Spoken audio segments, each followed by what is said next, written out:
Na mtazamaji wangu, natumai mzima na buheri wa afya. Kwa mara nyingine, karibu tena katika YouTube channel yetu. Hatimaye Mheshimiwa John Heche ameweza kujibu kauli iliyoweza kuzungumzwa leo hii na Rais Mama Samia Suluhu Hassan, huku kauli hiyo ikiibua mjadala mzito katika siasa za Jamhuri ya Tanzania. Leo hii Rais Mama Samia Suluhu Hassan ameweza kuonekana moja kwa moja kutokana na vurugu na ghasia za maandamano ya mwaka 2025. Kwa mara nyingine, maandamano ya amani, maandamano ya Sabasaba. Ameweza kuzungumza haya leo hii, huko Mheshimiwa John Heche naye kutonyamazia kimya kile alichoweza kukizungumza Rais Mama Samia Suluhu Hassan. Ila mtazamaji wangu, kabla niweze kukufahamisha zaidi, kwanza kabisa, iwapo mara yako kwanza kupatana na video zetu, ni vyema uweze kuchukua sekunde yako moja kubonyeza maneno yaliyoandikwa subscribe chini ya video hii.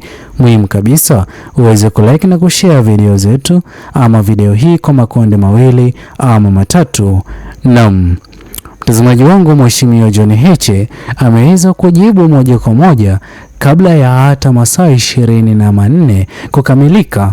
Mheshimiwa John Heche ameweza kuweka hadharani kwamba kuna matakwa haya 7 ambayo lazima yaweze kufanikishwa, na ndipo ambapo maridhiano yaliyoweza kupendekezwa naye Rais Mama Samia Suluhu Hassan yataweza kufanikisha hatua hii ama kauli hii ambayo Mheshimiwa John Heche ameweza kuifanya.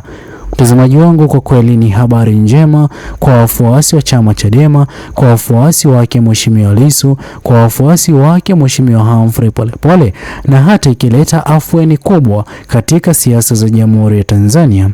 Hatua hii ni hatua ya kijasiri ambayo Mheshimiwa John Heche ameweza kuifanya. Wengi hawakuwa wakitarajia hatua ya sampoli hii ama aina hii itaweza kutokea dhidi ya uongozi wa CCM unaozidi kuongozwa na Rais Mama Samia Suluhu Hassan. Naam, mtazamaji wangu, moja kwa moja, kabla ya hata maridhiano yaweze kufanyika, Mheshimiwa John Heche ameweza kuweka hadharani kwamba lazima uhuru wake Mheshimiwa Tundu Lissu uweze kupatikana, kwani moja ya vyama vya kisiasa vitakavyokuwa vikishiriki katika maridhiano ni chama Chadema. Mwenyekiti mkuu wa chama Chadema Mheshimiwa Tundu Lissu, jukumu hilo Mheshimiwa John Heche hayupo tayari kulibeba kuongoza chama Chadema katika maridhiano, bali yuko tayari kuwa katika maridhiano ambayo Mheshimiwa Tundu Lissu iwapo ataweza kuridhia. Na mtazamaji wangu, sote tunafahamu kwamba Mheshimiwa Tundu Lissu hataweza kuongoza maridhiano akiwa yupo gerezani. Hatua hii inazidi kulazimu uongozi ulioko madarakani kumwachia huru Mheshimiwa Tundu Lissu, na ndipo ambapo hatua za maridhiano zitaweza kuanza kufuatia kuonekana ama kuwepo katika Jamhuri ya Tanzania. Na sote tunafahamu kwamba aina ya kiongozi ambaye ni Mheshimiwa Tundu Lissu ni kiongozi ambaye anazidi kujali maslahi ya wananchi wa Jamhuri ya Tanzania, na ndipo ambapo maridhiano na mengineo yaweze kufuatia. Sote tuliweza kushuhudia tetesi zilizokuwa zimetolewa ya kwamba Mheshimiwa Tundu Lissu ataweza kulipwa kiasi kikubwa cha fedha ili aweze kuihama Jamhuri ya Tanzania na kuachana na siasa za Jamhuri ya Tanzania.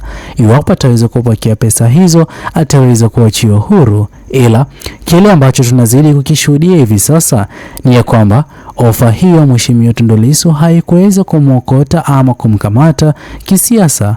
Hii inazidi kuonyesha aina ya kiongozi ambaye ni Mheshimiwa Lissu kuwa na msimamo ambayo haibadilishwi kwa lolote lile. Hivyo basi, iwapo ataweza kuwa katika maridhiano ambayo leo hii Rais Mama Samia Suluhu Hassan ameweza kiri hadharani kuweka wazi kwamba kwa jinsi ambavyo taifa lilivyoko hivi sasa, lazima maridhiano ili Jamhuri ya Tanzania iweze kurudi sawa. Hii kauli imeweza kufuatia kutokana na leo hii kwa mara ya kwanza baada ya Rais Mama Samia Suluhu Hassan kusalia ndani, ameweza kujitokeza na kuvunja ukimya kuzungumzia swala nzima la maandamano ya Sabasaba yaliyoweza kutokea katika Jamhuri ya Tanzania, jambo ambalo liliweza kuathiri pakubwa uongozi mzima wa serikali ya Jamhuri ya Tanzania katika utozaji ada ama ushuru kwani siku hiyo ya maandamano ya Sabasaba hatukuweza kushuhudia biashara zozote zile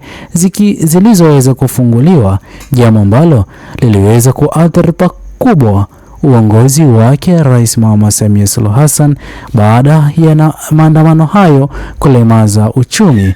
Hivyo basi, iwapo maandamano sawia na hayo kwa mara nyingine yataweza kushuhudia ifikiapo tarehe 8 ya mwezi wa 8 ya mwaka 2026, hatua hii inazidi kuchukuliwa na wanaharakati.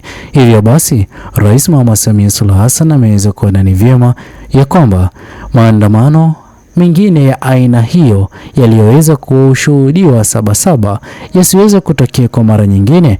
Ni vyema kufanya maridhiano. Hivyo basi, hatua hii inazidi kumweka huru Mheshimiwa Tundu Lissu.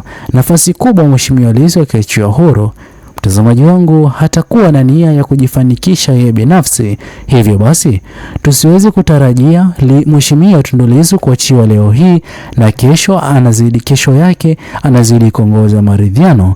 Tuweze kutarajia kwamba iwapo Mheshimiwa Tundu Lissu ataweza kuachiwa huru, basi moja kwa moja Mheshimiwa Tundu Lissu ataweza kuwa huru kwa muda na ataweza kufanya mikutano ya kadha wa kadha, na ndipo ambapo ataweza kufikia nafasi ya kuongoza maridhiano baada ya kushirikiana na wananchi wa Jamhuri ya Tanzania. Na pia katika harakati na nafasi ya Mheshimiwa Tundu Lissu kujumuika na wananchi wa kawaida wa Jamhuri ya Tanzania, moja kwa moja lazima atakuwa akielezwa ni yapi ambayo lazima serikali iweze kufanya marekebisho, na ndipo ambapo maridhiano yaweze kuwepo ama yaweze kufanikishwa. Hii hapa, mtazamaji wangu, ni dalili tosha inayozidi kuonyesha jinsi gani ambavyo huenda tukaweza kushuhudia mwamko mpya wa kisiasa katika Jamhuri ya Tanzania.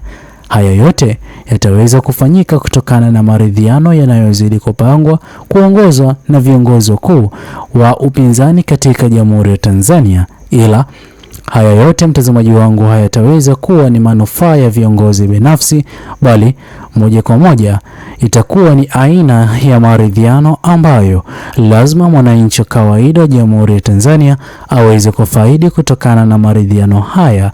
Na sote tunafahamu kwamba kufaidi kwa mwananchi wa kawaida wa Jamhuri ya Tanzania, lazima gharama kubwa ya maisha inayozidi kushuhudiwa hivi sasa iweze kupungua. Pia ukosefu wa ajira, lazima serikali iliyoko madarakani iweze kuwajibika ili kuweka ajira kwa vijana hawa Gen Z, na ndipo ambapo ifikiapo tarehe 8 ya mwezi wa 8 mwaka 2026 wasiweze kuwa na nia ya hata kufanya maandamano, kwani iwapo kijana Gen Z atakuwa yupo na ajira, hayupo tayari kupoteza ajira kwa ajili ya maandamano. Vile vile haki iweze kupatikana kwa waathiriwa wote walioweza kuathirika na maandamano ya maandamano ya Oktoba 29 mwaka 2025. Pia wengi walioweza kutekwa na kutoweka katika hali ya njia tatanishi hatimaye wataweza kupatikana iwapo maridhiano haya yatakuwa ni maridhiano ya kumaliza uhasama unaozidi kuendelea kukua ama kuwa hivi sasa baina ya uongozi ulioko madarakani na vijana Gen Z wanaozidi kukesha katika mitandao ya kijamii kuonyesha hasira walizonazo kwa uongozi huo wake Rais Mama Samia Suluhu Hassan. Je, mtazamaji wangu, mtazamo wako ni upi kwa hali ilivyoko hivi sasa katika Jamhuri ya Tanzania? Ni vyema kuweze kuwepo na maridhiano, na maridhiano haya yaweze kufanywa kwa njia ya aina gani, na ndipo ambapo usawa uweze kupatikana? Tuachie maoni yako katika uwanja comment section. Muhimu kabisa uweze kusubscribe, like, comment na kushare video hii. Bye bye until the next video.